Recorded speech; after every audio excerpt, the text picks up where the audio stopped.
Well, I think firstly, as Prime Minister, I said I wanted to reduce illegal migration because what's happening at the moment isn't right, it isn't fair, and it's putting unsustainable pressure on public services.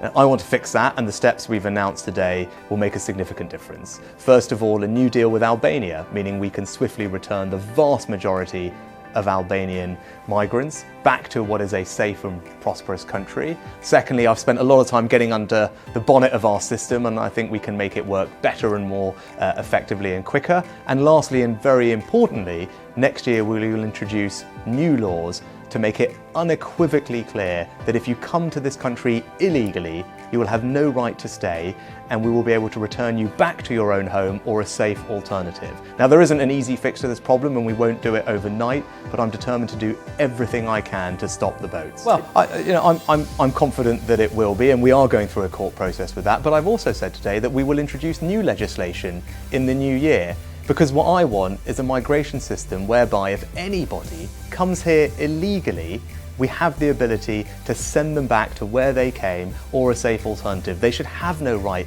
to be here. That seems to me to be a kind of common sense principle. I think it's fair, it's reasonable, and that's what I think the British people want to see happen, and that's what we want to deliver.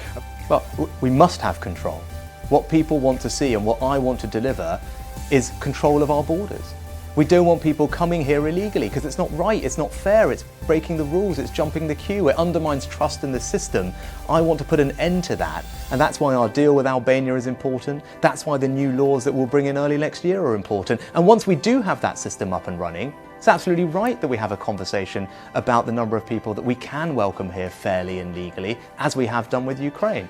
What I am saying is we know that there are so many people around the world who are facing displacement from their homes for lots of different reasons. And of course, much as we might like to, of course we can't welcome them all here because our generosity may be limitless, our hearts are wide open, but we do have a capacity where we can actually properly integrate people and support them. But what I want to do is focus on exactly those people, the most vulnerable. That's what we should be doing. We shouldn't just be open to people who are able to get here illegally, breaking the rules and jumping the queue. That's not right. It's not fair. We really should be focusing on the most vulnerable around the world. So once we do have control over our borders, we will be much more able actually to go around and make sure that the most vulnerable people who do need our help get it. At the moment, that isn't happening because the system's being exploited.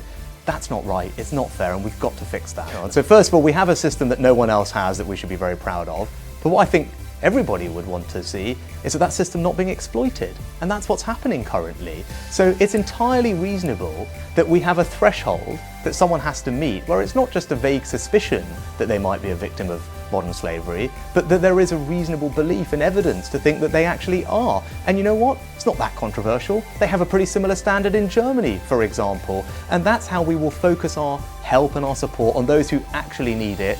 Not what's happening currently is a system being exploited by those who don't really need it. That doesn't help anybody, and it puts pressure on our system.